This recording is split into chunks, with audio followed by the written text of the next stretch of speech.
Eu cumprimento os amados irmãos com a santa e gloriosa paz do Senhor Jesus, amém. Sejam todos muito bem-vindos a mais um estudo bíblico do nosso canal. Nós estamos estudando a revista Lições Bíblicas da CPAD, primeiro trimestre de 2023 adultos, cujo tema é Aviva a tua obra, o chamado das Escrituras ao quebrantamento e ao poder de Deus. Glórias a Deus, né, irmãos? E hoje nós vamos estudar com a direção do Espírito Santo a lição número 5, cujo tema é o avivamento na vida da igreja. Mas antes, vamos orar para que o Espírito Santo continue tendo liberdade em nossas vidas e que possamos aqui crescer na graça e no conhecimento do Senhor. Amém? Oremos. Soberano Deus e eterno Pai, nos apresentamos diante da Tua presença, suplicando renovo, perdão pelas nossas falhas, e pedimos, Senhor, que nesse estudo bíblico possamos ser instrumentos de Deus para que os irmãos amados, para que nós possamos crescer no conhecimento do Senhor, que é maravilhoso podermos estudar um pouco da Tua Palavra, glorificado e exaltado é o nosso Deus. Fale conosco nesse estudo, em nome de Jesus. Amém. Amém, amados irmãos. Lição número 5, o avivamento na vida da igreja. Qual é o seu texto áureo? Que se encontra em Atos dos Apóstolos, capítulo 2, versículo 4. Amém? Assim nos diz a palavra do Senhor. E todos foram cheios do Espírito Santo e começaram a falar em outras línguas, conforme o Espírito Santo lhes concedia que falassem. A verdade prática da lição: ao longo dos anos, a igreja experimenta avivamentos por meio do batismo no Espírito Santo e da atualidade dos dons espirituais. Amém? A leitura bíblica em classe está em Atos dos Apóstolos, capítulo 2, versículos do 1 ao número 13. Quais são, irmãos, os objetivos da presente lição?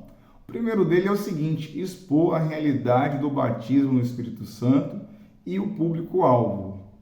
O segundo objetivo é examinar o dinamismo da igreja apostólica, né? A gente vai ver que foi uma igreja avivada pelo Espírito Santo. E o terceiro objetivo é demonstrar a importância de um ministério ungido para os dias atuais.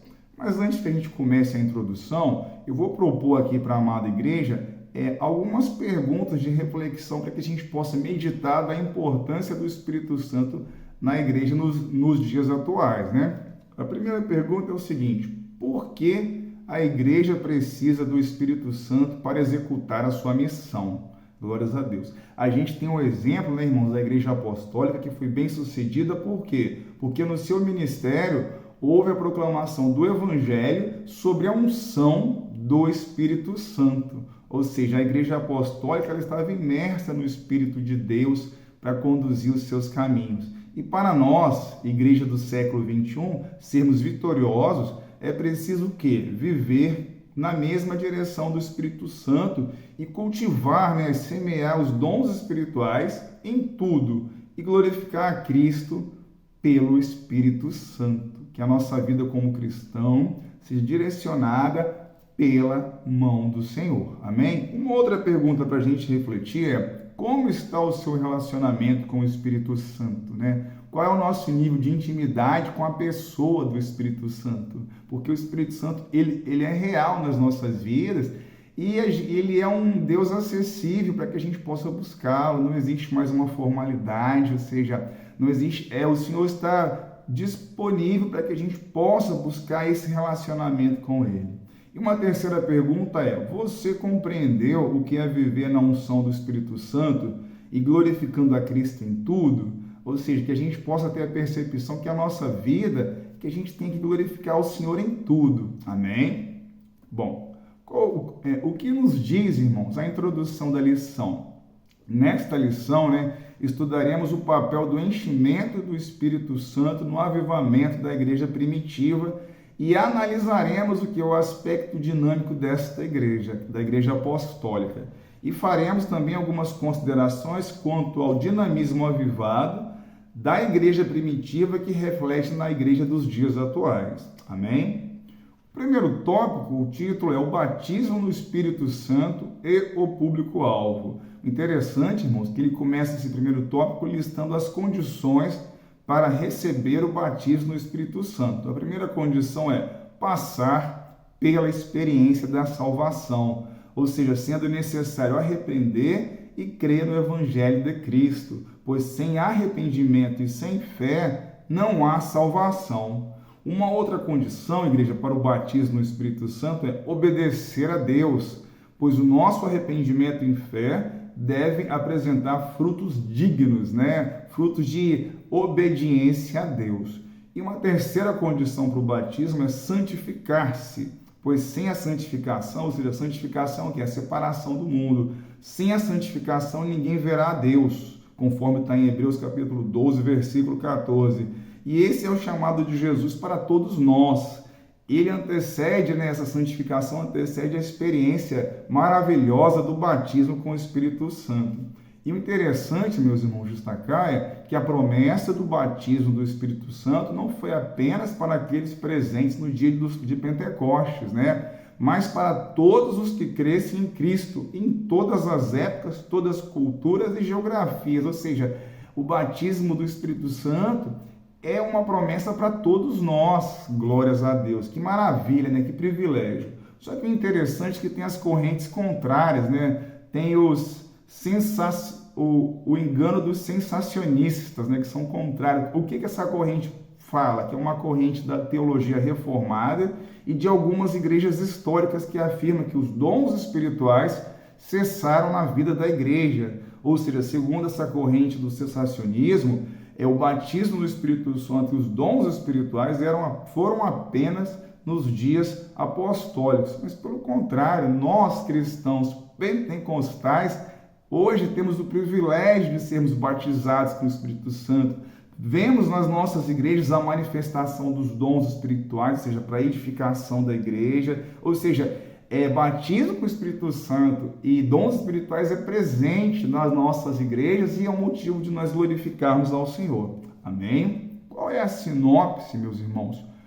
Qual é o resumo desse primeiro tópico? O batismo no Espírito Santo é um chamado para todo cristão experimentar, para todo crente, e como dom celestial, Portanto, os cessacionistas, ou seja, os que são contrários, estão equivocados, O tópico 2 fala o seguinte: o dinamismo da igreja apostólica, É interessante, meus irmãos, que do ponto de vista histórico, a igreja passou a existir no dia de Pentecostes, a partir da descida do Espírito Santo. Isso ocorreu sob a direção do Senhor, da direção do Espírito Santo, ou seja, a igreja nasceu avivada. O nascimento da igreja primitiva foi referendada, foi validada pelo Espírito Santo de Deus. Ou seja, no Pentecostes, o Senhor iniciou o maior avivamento visto na história humana. Ou seja, o que a gente pode ter como experiência da igreja depois do Pentecostes? Ou seja, depois do Pentecostes, a igreja primitiva teve muitas conversões ao Senhor, muitos batismos com o Espírito Santo, e o interessante é que isso foi tudo pelo poder de Deus, pelo dinamismo causado pelo Espírito Santo. Ou seja, após o Pentecostes, a igreja apostólica pregava com autoridade em nome de Jesus, na unção e no poder do Espírito Santo. Olha que força maravilhosa. Ou seja, na igreja apostólica havia a perseverança na doutrina, na comunhão e na oração. Havia também temor a Deus, obediência, sinais e maravilha. E na igreja apostólica, pela direção, pela unção do Espírito Santo, havia um cuidado especial com os irmãos mais necessitados. Maravilhoso é servir a este Deus maravilhoso. E esse avivamento espiritual vivido pela igreja apostólica revelou o quê? Um compromisso em duas esferas. Na esfera espiritual, com piedade, com palavra e oração, e na esfera social, comunhão, ou seja, suprir as necessidades dos mais carentes. O que a gente pode resumir, meus irmãos, desse segundo tópico? Qual a sua sinopse? A igreja do Pentecostes nasceu avivada e permaneceu avivada, ou seja, permaneceu buscando a unção do Espírito Santo. Isso explica o dinamismo, ou seja, essa igreja ter sido bem sucedida na sua função, que era disseminar o Evangelho de Cristo, anunciar o reino de Deus. O tópico 3 fala: Um ministério ungido para os dias atuais, né? Esse dinamismo da igreja primitiva é necessário para os tempos atuais, né? Ou seja, um ministério ungido para os dias atuais é o quê? É um ministério na unção do Espírito Santo, é um ministério autenticado por Deus e um ministério que glorifica a Cristo, glórias a Deus. O que a gente pode falar um pouquinho sobre um ministério na unção do Espírito Santo, né? A pregação cristã deve ser acompanhada de quê? De poder, sinais e milagres, né? Glórias a Deus. E esses sinais podem ser manifestos por quais meios? Na salvação de vidas para Cristo, na expulsão de demônios, na imposição de mãos sobre os enfermos para serem curados, conforme Jesus declarou que aconteceria, né? Ou seja, é um ministério avivado pelo Espírito Santo.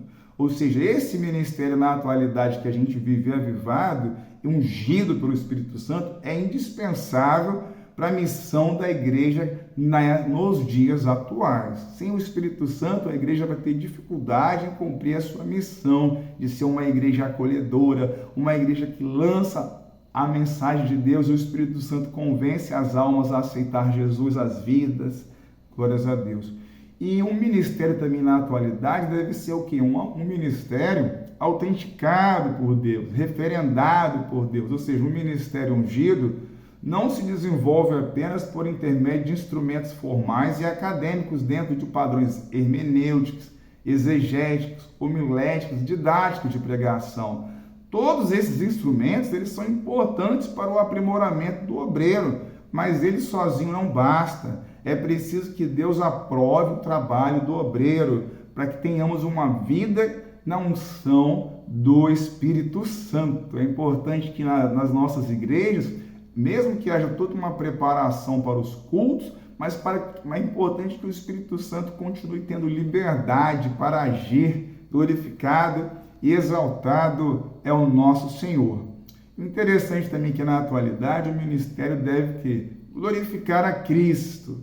O ministério ungido pelo Espírito glorifica a Cristo e não ao homem. Não é um ministério para a vanglória do homem, é um ministério para glorificar a Cristo. Devemos, como igreja do Senhor, anunciar o reino de Deus aos confins da terra. Não por acaso, né, nosso Senhor declarou que a missão do Espírito Santo era glorificá-lo e exaltar o nome do Senhor Jesus. Interessante que o apóstolo Paulo escreveu aos Coríntios, olha que maravilha, que está em 1 Coríntios capítulo 10, versículo 31. Quer comais, quer bebais, ou façais qualquer outra coisa, fazei tudo para a glória de Deus. Tudo que a gente faça, irmãos, como cristão, vamos fazer para a glória de Deus. Deus em Cristo é que deve ser glorificado a partir de nossa instrumentalidade na obra do Senhor. Amém? Qual é o resumo desse terceiro tópico? Qual é a sua sinopse? Um ministério cristão deve ser ungido pelo Espírito Santo, autenticado por Deus e glorificar a Cristo. A Ele é a glória. O que nos diz a conclusão, irmãos? Um tema maravilhoso da presente lição. A igreja apostólica nasceu sob o avivamento do Pentecostes, debaixo do glorioso batismo no Espírito Santo. Ao longo de sua história, aprendemos que a razão do seu êxito não foi o conhecimento humano de seus pregadores, membros e congregados. Não foi mérito humano.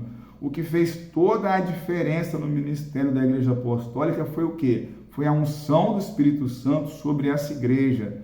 Não podemos deixar a chama apagar, irmãos. A unção do Espírito Santo continua disponível para nós hoje na atualidade. Que Deus possa os abençoar.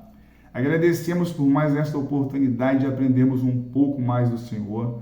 O nosso canal está à disposição para disseminarmos o Evangelho de Deus, a mensagem do Senhor até os confins da terra, em mais esse estudo bíblico maravilhoso. Nos ajude a disseminar essa mensagem, se contribuiu de alguma forma para a sua vida, dissemine o Evangelho do Senhor, E vamos orar agradecendo por mais este período, porque até aqui nos ajudou o Senhor, amém? Oremos.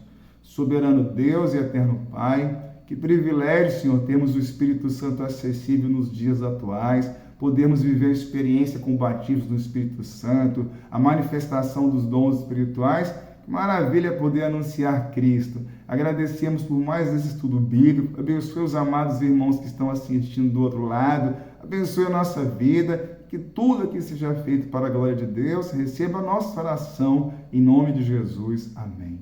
Agradecemos a todos e até um próximo vídeo, se assim o Senhor nos permitir. E fiquem todos na paz de Jesus. Amém.